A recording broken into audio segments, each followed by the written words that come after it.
Hey, welcome back to the podcast, everyone. Today, we're going to be talking about the very interesting world of hyperbaric oxygen therapy. Our guest is going to be talking about the science, history, and all of the benefit factors that come with this therapy. So, if you've never heard of it, stick around. If you have, stick around. It's going to be a great episode. Let's jump in. What's up, Eugene? You're listening to the Eugene Morning Hustle podcast, brought to you by the Eugene Area Chamber of Commerce. We're your hosts, Brandon Miller and Ivan Torres, and like us, we know you'd like to know what's going on in your city, socially, economically, civically, and culturally. From events to guest interviews and professional and personal development tips, each week we bring you stories of local business owners, advocates, leaders, and everyday Eugenians sharing how they've strengthened their roots to reach a little deeper in our community, and how you can too. On today's episode, we have Matt McCarl with New Leaf Hyperbarics and Wellness. He's going to share with us about all things hyperbarics, what that means, and how it can benefit you. Welcome to the podcast. Yeah, thanks for having me, guys. It's pretty cool. Yeah, so could you tell us a little bit about hyperbarics? I mean, I know our listeners right now are like, what is that? Right, which most people, when they hear the word hyperbaric, they're like, what? And so when folks ask me, the really quick thing I share with them is think oxygen therapy under pressure. And they're like, oh, okay, well, but what's that mean? So when you come to a New Leaf Hyperbarics, we give you supplemented oxygen, roughly 95% pure oxygen. We give you the choice of a mask or a cannula, and then we get you comfortable in one of our hyperbaric chambers. And when I talk hyperbaric chambers like we use, think like super tent, not the ones you see like on the Graves Anatomy or places like that are these big rooms. Right. We use what's called mild pressure portable chambers. So they're like a soft tent until they get pressurized. Once we get you comfortable, there's a memory foam mattress. We got pillows, blankets, fans, all kinds of stuff to get you comfortable. Once you're comfortable, we then zip the chamber closed. Once the chamber's closed, we start pressurizing it with room air. So your airs need to adjust very similar to landing in an airplane. And so you yawn, swallow, maybe you can do the old Valsalva maneuver. And once we do that, as we pressurize, you're going to clear those ears multiple times. Once we reach pressure, they'll do one final equalization, and then we'll be 10 feet below sea level. What that does, that allows Henry's laws to take over in the oxygen. So we're using science. It's kind of cool stuff. Ooh, I like that. And Henry's law states that gas under pressure will turn to a liquid easier. So that means that oxygen you're breathing will then dissolve into the liquid or the plasma of your body, instead of looking to just the red blood cells to get around. That allows us to infuse your body with roughly 4 times the amount of oxygen what you'd normally be able to get. And since oxygen is a natural anti-inflammatory, detoxifier, immune booster, stem cell producer, collagen producer, healer, and all these other great things it does for us, we can help you with over 80 different things that could be going on. Just normally we use every bit of oxygen we breathe on a daily basis just for this amazing machine we call the body to function. Like your brain uses 20 to 25% of everything you breathe just for it to run the rest of you. Wow. So yeah, it's kind of crazy when you think about, okay, I breathe out, but this thing's using most of it. So an hour in the chamber is equivalent to taking 40 Motrin or say 12,000 milligrams of ibuprofen as far as that anti-inflammatory relief. Whoa. As well as we're detoxing you at a cellular level every time you're in there, so boosting your immune system and all those kinds of cool things. What kind of feeling does somebody have in that chamber? Well, the first thing is that, like I was mentioning, that little bit of ear discomfort can be if you're not used to clearing your ears. And for those that aren't really familiar about what that means or what that is your eardrum. Let's say your eardrum, this is your eardrum, this is the outside of your eardrum, this is the inside of your eardrum. On the inside of the eardrum, there's a little hollow spot before it gets to all those bones that hear all the sound from the vibration of the eardrums. As we pressurize, the eardrum starts to flex in from that pressure on the outside of the body. Well, there's this little tube down the bottom of your ear canal called the eustachian tube. It hooks to the back of your oropharynx back here. And so when you yawn or swallow, that little tube opens and closes, or at least it's supposed to, which allows the air pressure outside to then equalize the inside, so your eardrum pops back to neutral position. So as we keep pressurizing, that eardrum keeps flexing in, pops out. So if you're unable to get that to do that, and it keeps pushing in, pretty soon it's touching one of the bones from the ear, and that's where that pain comes from usually. So we try to prevent folks from having that pain by helping them clear early and often. And there's different things we can do, because especially here in the Willamette Valley, a lot of folks suffer with what I call Willamette Valley syndrome, aka you constantly have fluid in your sinus cavity. You might not notice it so much because you're able to breathe, which is fine because it's not up here in the front areas. It's more back here, but it's setting right at the base of that eustachian tube. So air doesn't necessarily pass through, especially when you're lying on your back. So a lot of times we'll have people set up. We may even have them lay face down to get the fluid to run. Like when you're getting a massage, you ever notice how like your sinuses start getting plugged? Even though you're like, why am I getting all plugged up? I don't have nothing's going on. It's because there's fluid sitting back here and it just gravity pulls it forward. So sometimes we have to have folks do that, and then the air can clear and their ears clear just fine. Wow. Once we get you to pressure, you're pretty comfortable because you clear one final time, then you don't really notice anything per se on the body.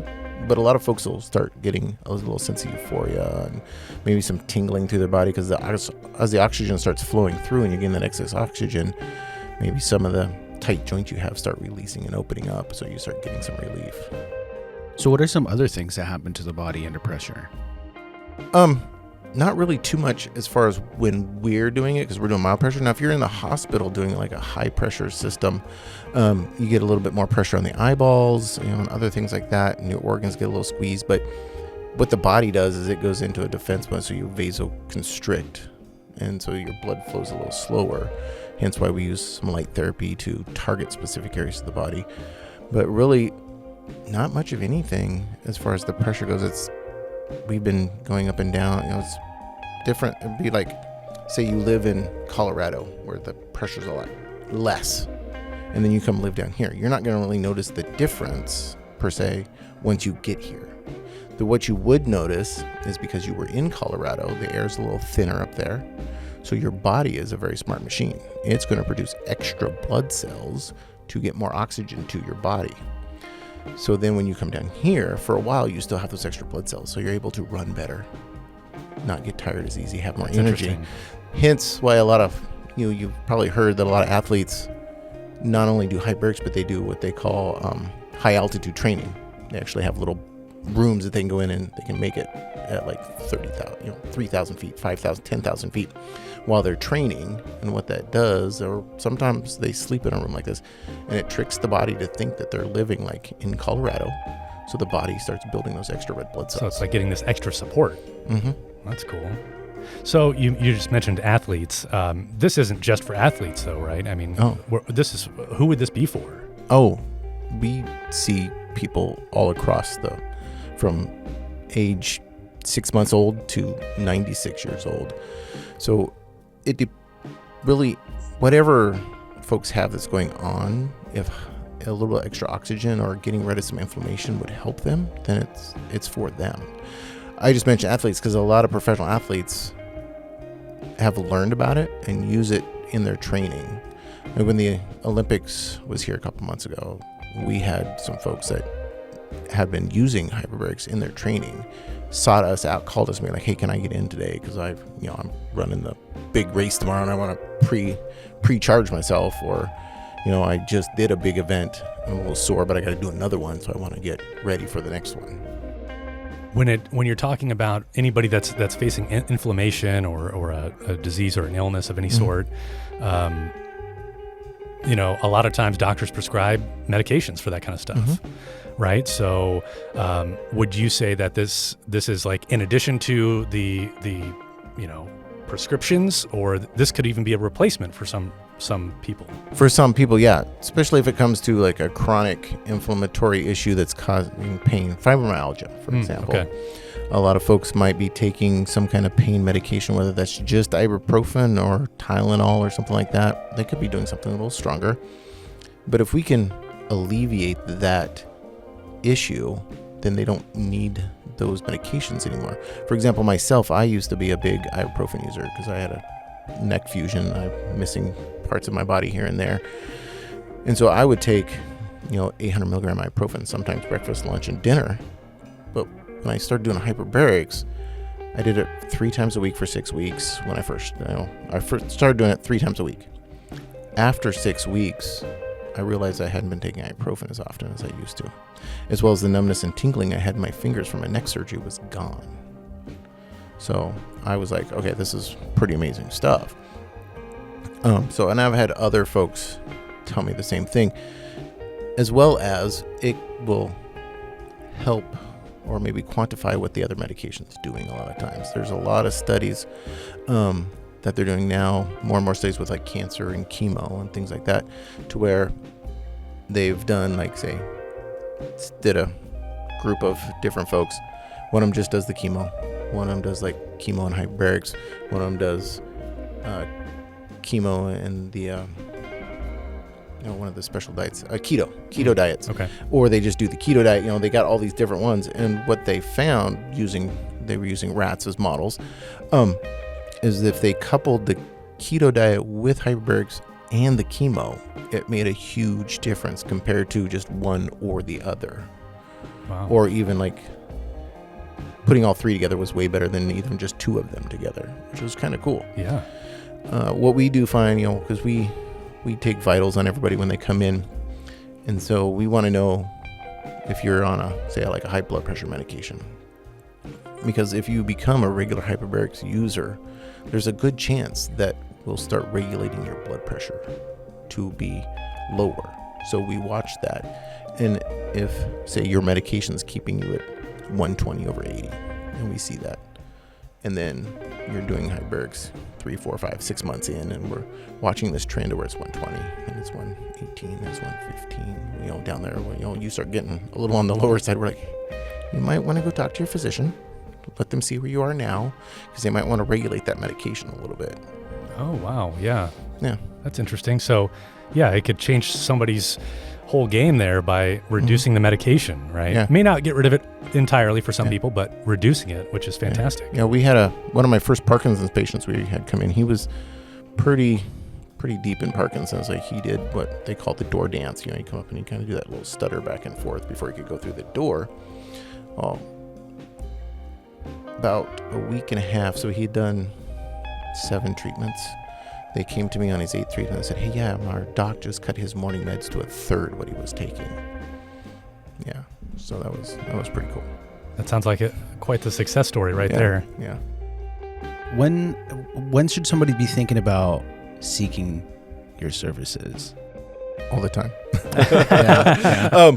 Really, it's a great, not just like, as we progress through everybody coming to this awakening that we don't necessarily need to wait to be sick.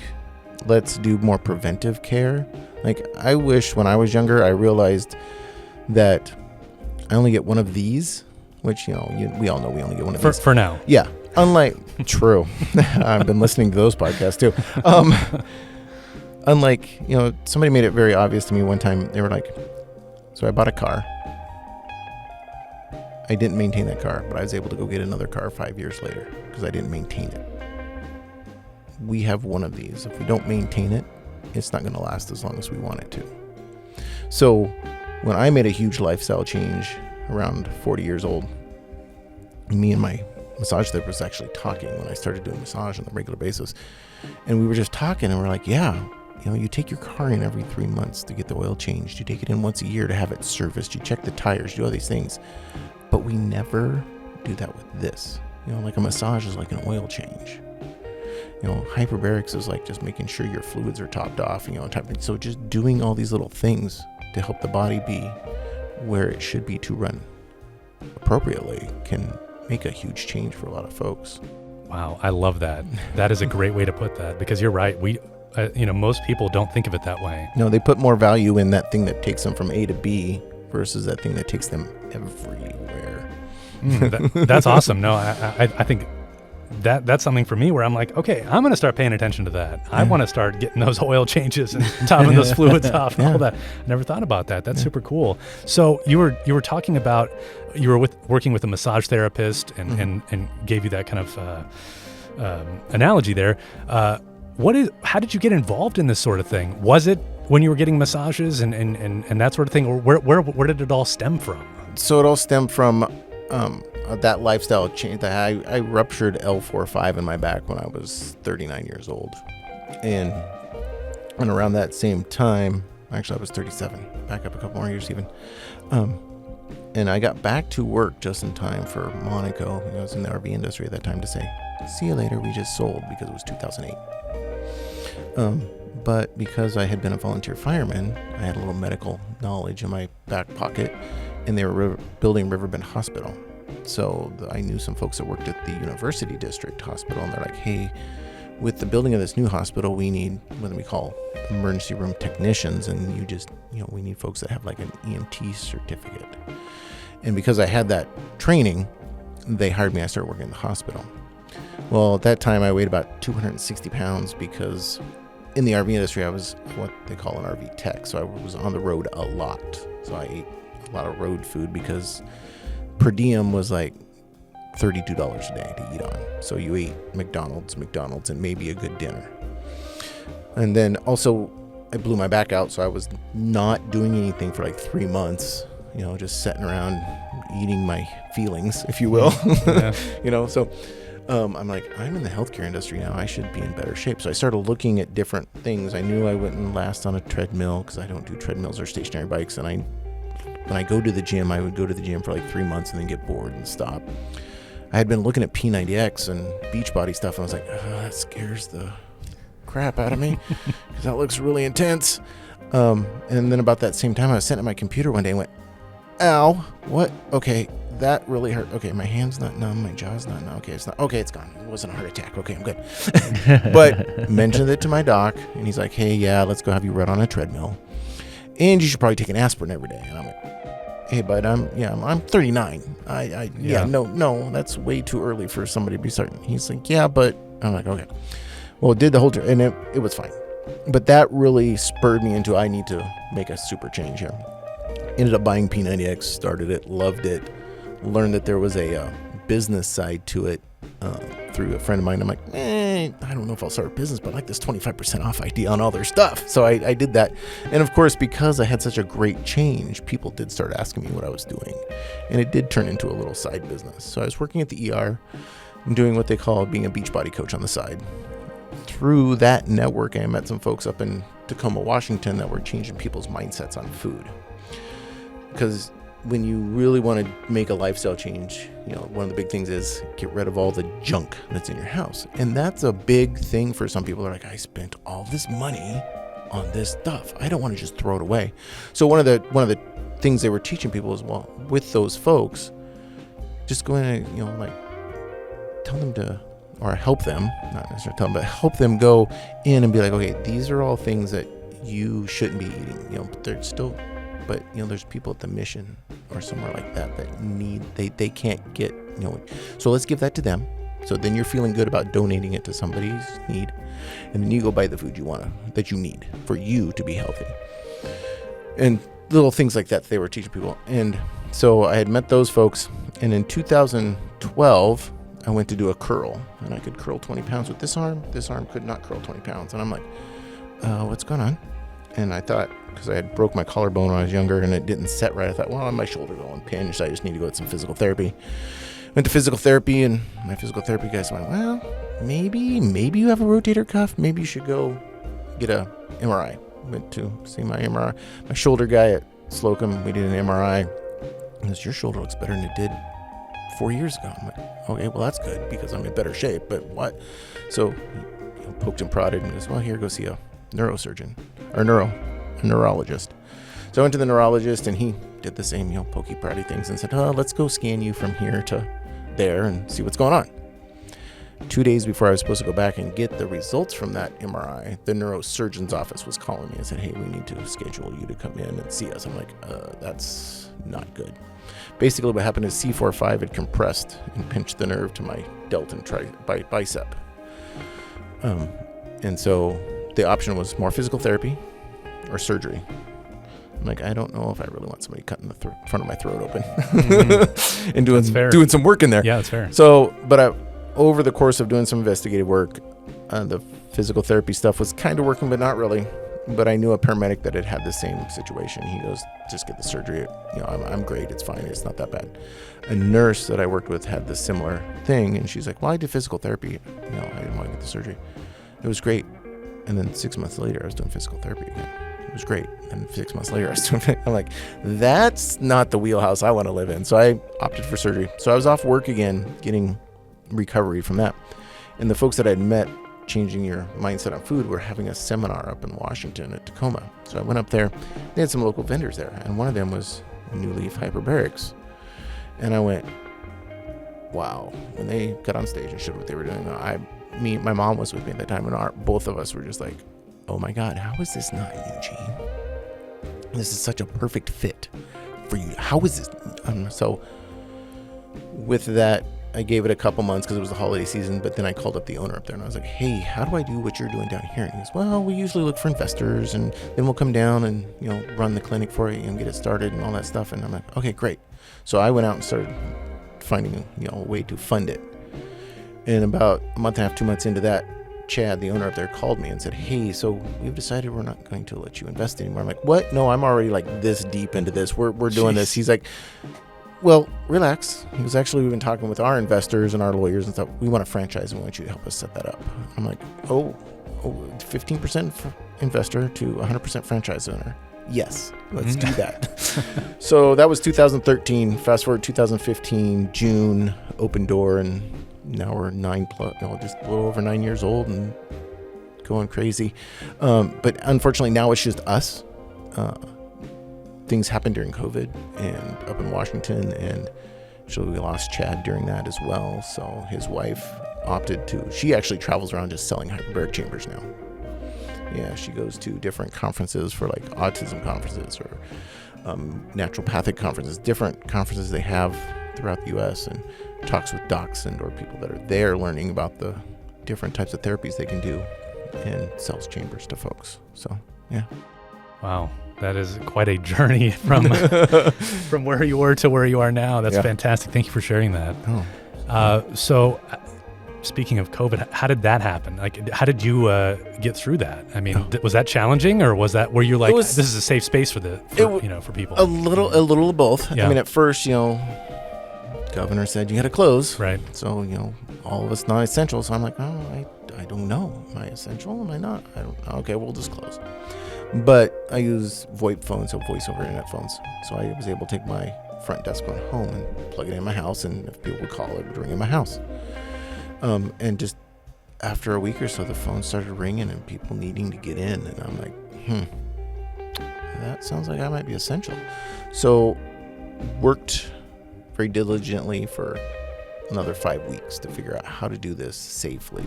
Got that figured out, reopened, and just never closed after that. In fact, even we were only closed like 2.5 months to massage because we figured out how to do that also.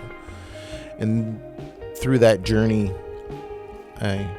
one of my other networking friends found a company called Volara that makes these things called air scrubbers. And they're not like passive air filters that sit in the corner of your room and wait for the air to pass through it. They actively change the air molecules to hydrogen peroxide, superoxides, and hydroxyls, and charges the space with that. And so if we had one in here right now and I was having a cough and have something, those little molecules would decapsulate the virus or whatever came out, and it would fall to the desk inert, as well as that lands on the surfaces and cleans it as well. So I have 2 of those in the office, and then each massage room has those. So yeah, we're one of the most sanitary spaces in Eugene, I think. Wow, that sounds like awesome. it. Well, wow. Except for other places that have this, because we are reps now for Volara, so we do sell them to folks that want them right in their house too. So they're pretty awesome. So you had mentioned massage as well. You also offer massage therapy as well? So when we started, I had 3 Hyperbaric chambers and 2 massage rooms. And the folks that I partnered with up in Washington, they ran the massage. They were like, we're going to have the massage business. And after a couple years of that, they're like, yeah, it's really hard to run a massage company out of state. Do you want it? I'm like, ow. Okay. Like, what's that going to cost me? They're like, oh, no, it's just all the stuff we paid for to put in the rooms, and then you can have it. I'm like, oh, okay, cool. So, and then in 2019, I learned about red and infrared and light therapy from Dr. Ratanzi at one of the International Hyperbarics Association conferences.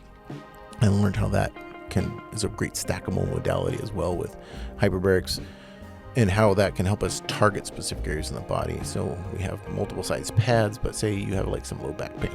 We can put a red and infrared light pad on your back, set it for a specific frequency that helps with the inflammation as well. It also vasodilates you in that area specifically. So remember how I said earlier, when we're in hyperbarics, your veins kind of constrict a little bit. So they're all this size, except for where the light is. We've now vasodilated them a little bit, so that blood flow that we're creating that's super oxygenated flows heavier there, targeting that area of the body. So much better than medication. Right. So brain tap's more of a light sound and guided meditation. So like I was just sharing that they've been around since the 80s, and they used to send folks home with cassette tapes to have them do the meditations. And here with the advancement of technology, being able to use a phone to have the app on and be able to Bluetooth that to a headset, they were able to add this headset version into it so it puts red and blue light in through your ears to work with the blood between your brain and your ears. And then the visor you pull down, and it pulsating blue light. It works with the pineal gland and other areas of the brain to help like reset your circadian rhythm and other stuff like that. And there's over 4,000 different meditations in this app. Everything from like addiction and recovery stuff, so stuff to help you with PTSD, stress, stop smoking, stop drinking. I actually did the stop drinking one, and dang it, I stopped drinking. No, what I did was it took me from like, because I don't know, like everybody probably during COVID, they were like, oh, now you can be a day drinker, you know, and all these things. So I went from having like a shot with dinner to like, oh, 2 shots sound good tonight, and 3, but then it became like an all the time thing. I'm like, this is getting ridiculous. So one morning I was just like, you know what, I'm going to do the stop drinking one, the alcohol one. Did it that Monday morning, came home that night and was like, meh, I don't really, I used to walk through the house, walk in the door, grab the bottle, and like, meh. So did the whole thing, and it's like, nah. That's pretty cool.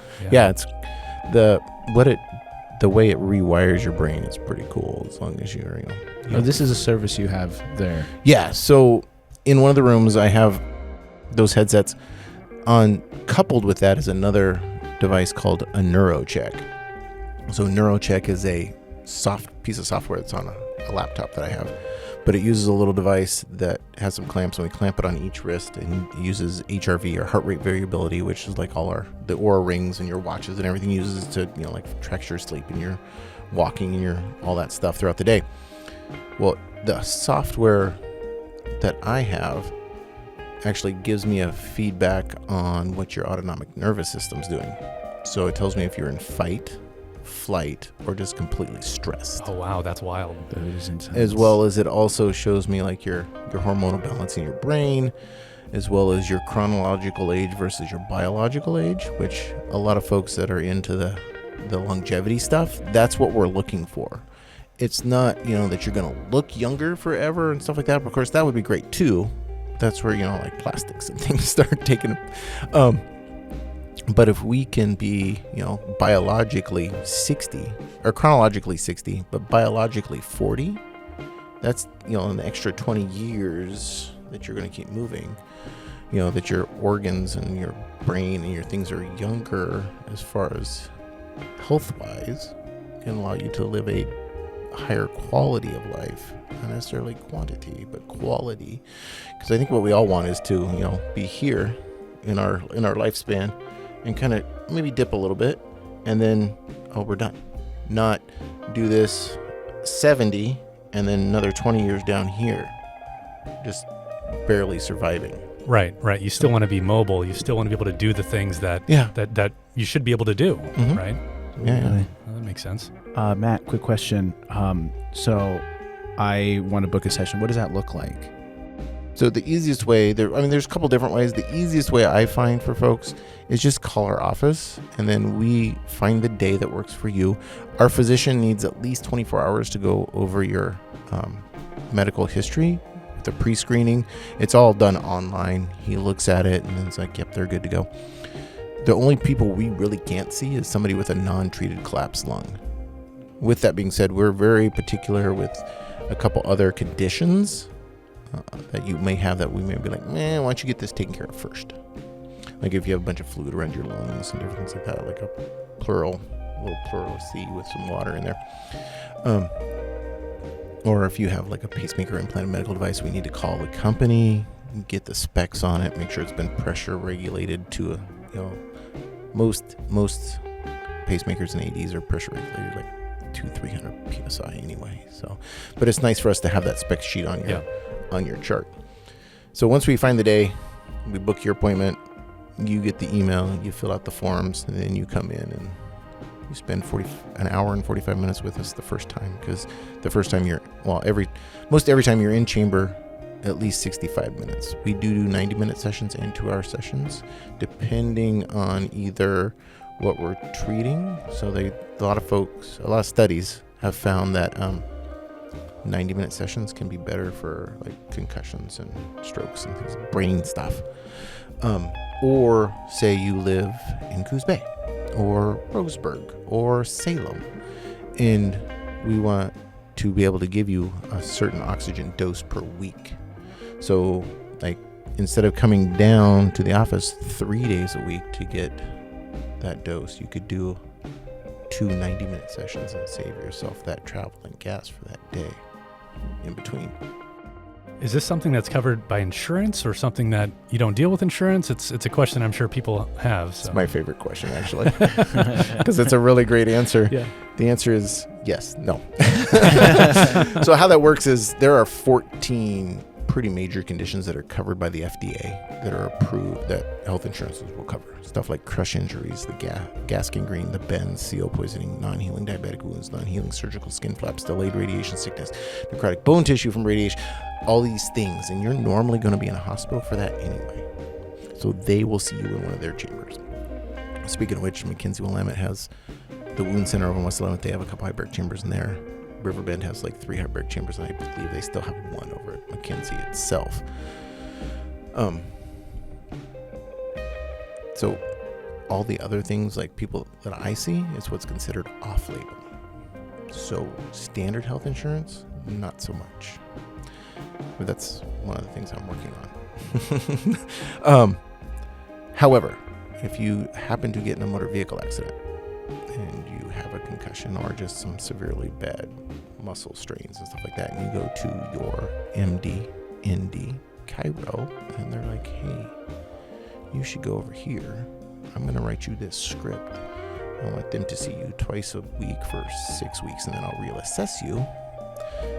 I have a specific form that I share with all the folks that I work with. They fill that out and send it to me, and then I call the car insurance, and they're like, yep, we have open and available PIP. I'm like, great. I start treating them and bill the car insurance. The car insurance pays us. I see. Or workers' comp. I've been able to bill them as well, too. Actually billed them for a couple COVID patients because they got COVID on the job. Oh, jeez. Yeah. So 90 minutes in the chamber. What can people expect to be able to do 90 minutes? Yeah. Oh, the best thing doing there is take a nice 90-minute nap. I have a networking friend of mine, and every time he comes, he's like, this is the best nap. And he goes, you should market this as the best nap in town. I'm like, yeah, I agree. I agree. So I would say 70% of our folks just fall asleep.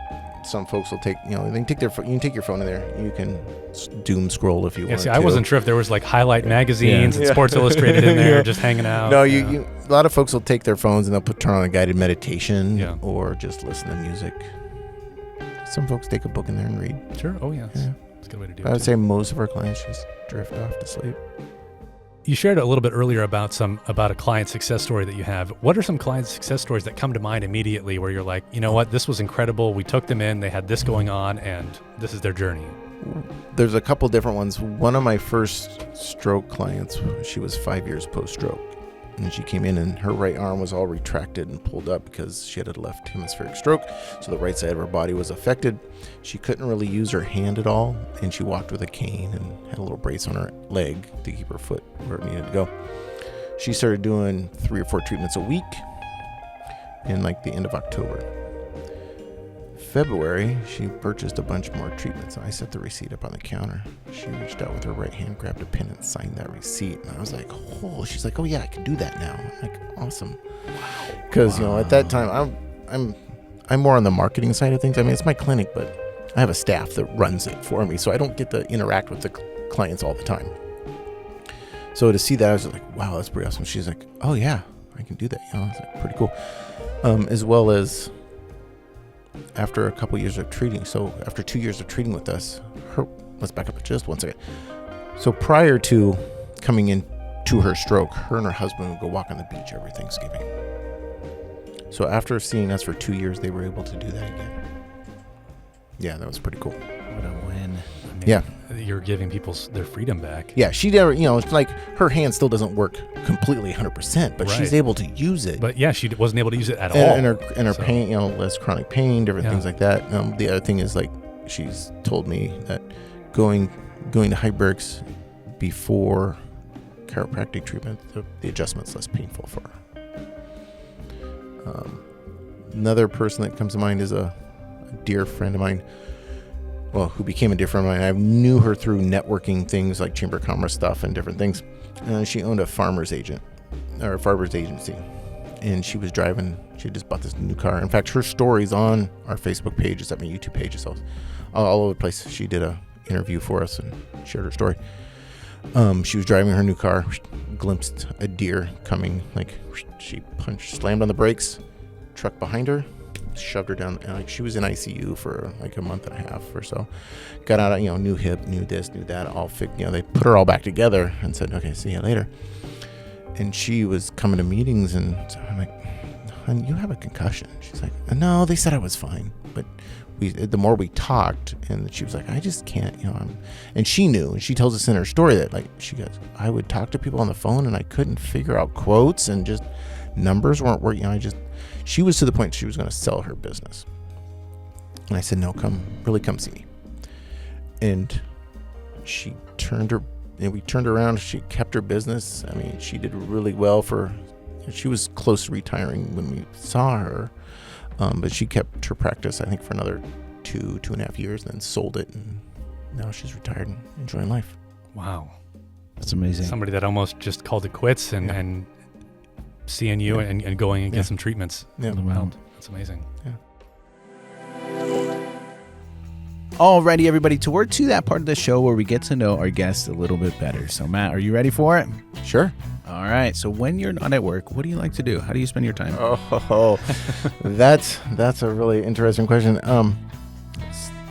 But the folks that know me, I share with them that I'm a full-time volunteer fireman, and in my spare time, I run this little hyperbaric clinic. So when I'm not at the clinic, if I'm at home and my phone makes this really cool noise, I get in my car and I drive down to the fire station and hop in a truck and help somebody that way as well. So, which entitles also my favorite part of the year, which is the 4th of July. The big event. Now, a lot of folks that might be listening may have been out to Harrisburg before for they do a whole day event. Like, our day starts at like 4 a.m. because we cook a pancake breakfast. That's our big fundraiser of the year. So the fire department does a big pancake breakfast. There's a parade, all kinds of stuff. And then at the end of the day, me and about 3 other people go down and set up all the fireworks and set those off. So, yeah. That sounds like the best job ever. Yeah. I mean, right. Yeah. I'll do that. Yeah, they don't even pay me for that, so it's pretty cool. That's amazing. Growing up, what was the first career you dreamed of? Oh. I don't know if I ever really had a specific career that I wanted to do. That's kind of my story.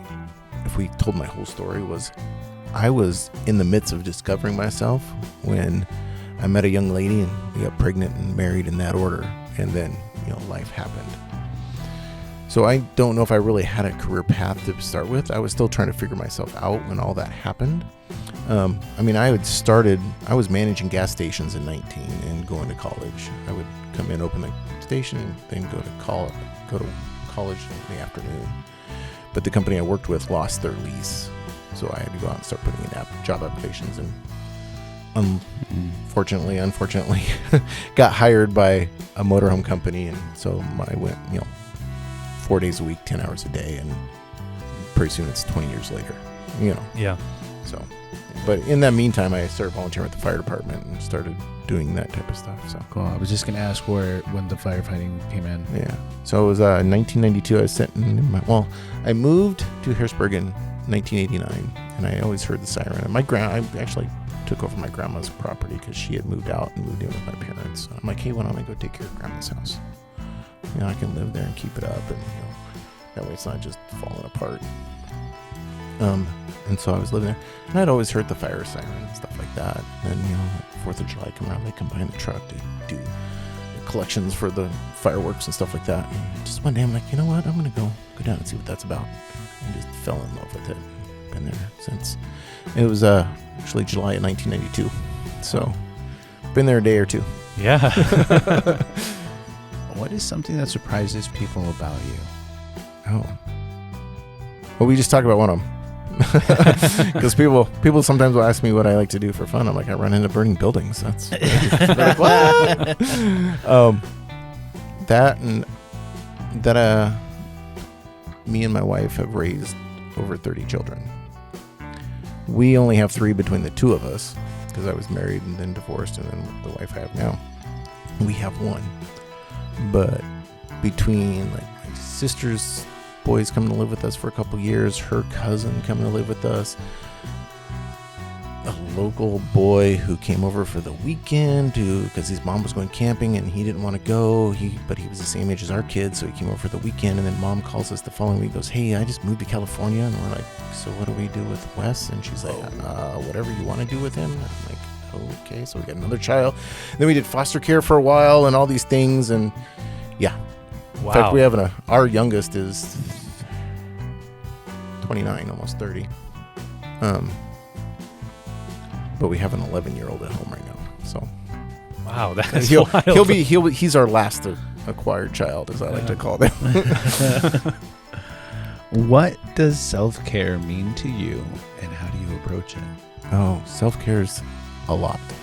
It means a lot of things. Because of what happened to me when I was, younger. By younger, I mean, 40.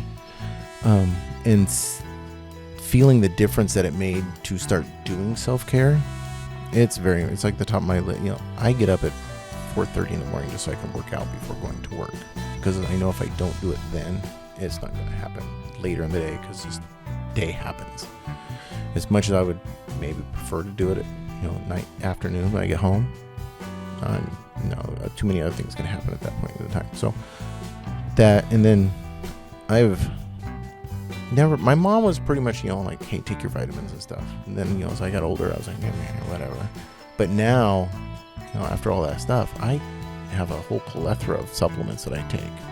I don't really take too many prescriptions. I think I have like 1 allergy prescription medication and type of stuff. But I take a handful of vitamins every morning, And then also, as I'm learning more things, I'm taking other things. I've just learned about methylene blue a few months ago, which is a pretty amazing little supplement as well. It's an organic dye. They used to use it to treat malaria and all kinds of stuff, and then it's kind of gone to the wayside because people didn't like that it made their pee blue and green or whatever, but it's really good for you. So I'm like, oh yeah, I'm going to use methylene blue. Absolutely. So just all these things as we move forward, and I start learning more things, listening to different podcasts and different stuff like that, and like biohacking, yes, let's do that. so that my body can last as long as I need it to, without the crippling effects of, now I'm 80 and I'm in a wheelchair, but I'm still here. But my life is revolved around me being in a wheelchair. I don't want that. Right. So I'm trying to do all the things possible to keep me from doing that. Like, I have as a kid from the 80s, I have a little what's called a Nintendo thumb from playing too much Nintendo and stuff. And now doing too much of this, these joints are starting to wear out on my thumbs. But I've been going up to a place in Portland called Restore PDX that does regenerative care. So we've done some PRP therapy, some stem cells. I'm going back up there next week to get a couple other injections in there because they're getting better. But unlike conventional stuff where they go and just do surgery and fix it, your body can take a little bit to heal up. And and I'm still using my thumbs. Yeah. So they're getting better, but it's taking time. So we're going to go give it a little boost next week. And on that same note, when I went up there to do the PRP and the stem cells, he's like, man, your PRP looks great. I'm like, I told you I'd be prepping myself in my chamber for like a week and a half. So that leads me to my next question. What is the best advice or the best thing you've learned about taking care of yourself? Like a hack or a tip? Best advice I have for everyone is don't, like we talked about already, don't treat your car better than you do the vehicle you live in. Start early and stick with it your whole life. If I had started treating myself like I do now when I was 20, I would be in a lot better shape. Like, I probably would have never blew L45 out. My C45 probably would have never compressed. I wouldn't have broke different things from just not paying attention to what I was doing. Accidents are going to happen, but there's some things that just are like, you just don't think, you do something and you're like, if you just take a minute and be like, do I really want to do this? What's this impact on my body? Like fast food, for example. I haven't eaten fast food in 15 years. But when I was younger, Big Dog, Carl's Jr. was my favorite. And then my wife has battled cancer 4 times. And one time her doc had her eating fish and asparagus, and he, I want you to eat super clean for like a month. I'm like, okay, hon, let's do that. I'll do that with you. And we did that. And we just kept eating that way for a while. And then one day we're in town. I'm like, man, I'm hungry. She's like, yeah, me too. I'm like, what are we going to do? She's like, I'm like, screw it. Let's just go to Carl's Jr. I was sick for 8 hours. I'm like, I am never eating fast food again. I felt like I had this huge brick in my stomach. And I was just sweaty all over. It was like, I feel just horrible. So, yeah, that was kind of the last time I was like, and I'm done. Any books, podcasts currently reading, listening to? Oh, man, that's a Pandora's box you just opened. So there's a couple. Moonshots is one of my favorite ones. It's Peter Diamandis. I don't know if you're familiar with Moonshots. Peter Diamandis is the guy who funded, they call it the Moonshot Project. He got a bunch of people to fund a bunch of money to have the first plane that reached space. He called it, Moonshot's like a really big thing, something. So he does these projects all the time now, but he has a really cool podcast. I just listened to one with him and Dave Asbury, who, if you guys aren't familiar with Dave Asbury, he's the biohack king. Oh, okay. Let's see, what was Danger Coffee's his new coffee. He did Bulletproof Coffee originally, if you've heard of that. So Bulletproof, now he does Danger Coffee. It's a little different. But just listen to him and Peter talk. It was 5 really cool hacks. So like apparently Dave Asbury now works out like 20 minutes a week, and he's learned, like, he's coming out with these clinics that are like, they use computers instead of weights, because computers don't believe in gravity. They don't, what's gravity? But they can give you the proper stress or something on your muscles. It only takes 20 minutes to get a workout like you worked out all week. It's crazy. Wow. That's incredible. Well, we'll put a link to that podcast episode in the show notes, because I think other people are going to want to check that out too. It's So, and then, are you going to bring that to your clinic? There's so many things I would like to add. Like, there's a couple things. So many books. I'm trying to think of a book that's like I've just listened to. Look it up, because I don't exactly remember what it was. Unstoppable. That's what I'm listening to at the moment. One of the recent books I listened to though was it's called They Ask You Answer. It's a marketing book on the new evolution of conversational marketing versus just TV and radio stuff. So yeah, lots of crazy self-help books. So I have one question that I like to ask in this segment, and it is my favorite question. There's always a new answer. What is a hidden gem in Eugene that you would recommend to somebody who's visiting here or who just moved here, and you're like, you know what, this is a place that's so special, you have to check it out? I don't know how many people. I'm sure there's a lot of people, but if you're visiting Eugene and can, I would say go to a concert at the Comfort. The Comfort Theater is pretty cool. I mean, all of them I've been to have always been special. It's a really neat little venue, and it's hidden. It's not like just out there in the open where everybody can see it. You have to know where it's at. It is a hidden gem, truly. Yeah. I mean, I saw Weird Al there a couple years ago. It was an amazing show. Oh man, that's great. That's great. Yeah, you're the first person to mention that place. So yeah, that's awesome. Surprise, surprise! I have never seen it. Surprise, surprise! It's like Ivan is brand new to Eugene. Yeah. So go to Alton Baker and make a left and walk up over the hill. Yeah. Okay. Okay. Pretty much. Awesome. Interesting. Sweet deal. Well, awesome. I think that's all we have for today's episode. Awesome. I really appreciate you coming onto the podcast, sharing with us about everything that's happening with Hyperbarics and wellness. And I think our audience is really stoked to learn more about your company. So this is absolutely. awesome. Thanks for having me, guys. It was way fun. Yeah, thank you. Absolutely. Real quick, one last time. How do people reach out to you? How do we find you? So, of course, we're on all the social medias, Facebook, LinkedIn, Insta. But if you want to just get hold of us directly, just call 541-636-3278. Reach out to us via email at eugene@newleafworld.com. If you want to just learn more in general, you can go to newleafeugene.com and it takes you right to our website. There's some good information on there, and I'm trying to add more all the time. I really liked what he said about car maintenance and human body maintenance. And there's such a similarity in, maintaining your car, right? Going in for the oil changes, topping off the fluids, changing the tires. Because you can't, with your body, you can't trade it in every 5 years or get a new one when it breaks down, So when he takes it back to the human body and saying, a massage is, the equivalent of an oil change. Hyperbaric chamber is like topping your fluids off, right? And then, of course, exercise and vitamins and just overall wellness, right? You want to keep those organs running even while you're aging so you have a better quality of life. No, absolutely. I'm really happy that he brought that up because I do feel like, we live in such a fast, busy culture where we sometimes forget that, hey, I should be taking care of myself. Yes, while it is so much easier to just run over and just grab some fast food super quick, is that what's best for you, right? You want to live until retirement and then hang out after and actually enjoy your retirement. You have to get there and you have to be healthy enough to actually enjoy it, right? So really just taking care of yourself, I think that's super important, and actually taking action. What I really liked here is that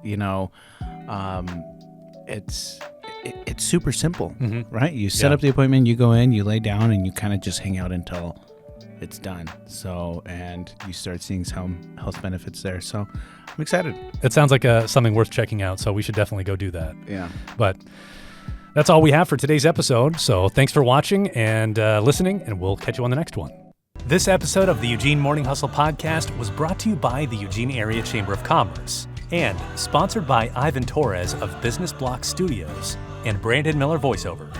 Don't forget to subscribe to our channel where you get your podcasts, and follow us on Instagram, Facebook, and LinkedIn to stay in the know. If you have any questions, topics, or guests you'd like us to dive into, send us a voice message on the Eugene Chamber Instagram page, and we'll feature you and your question on a future episode. Or shoot us an email at podcast@eugenechamber.com. Till next time, Eugene.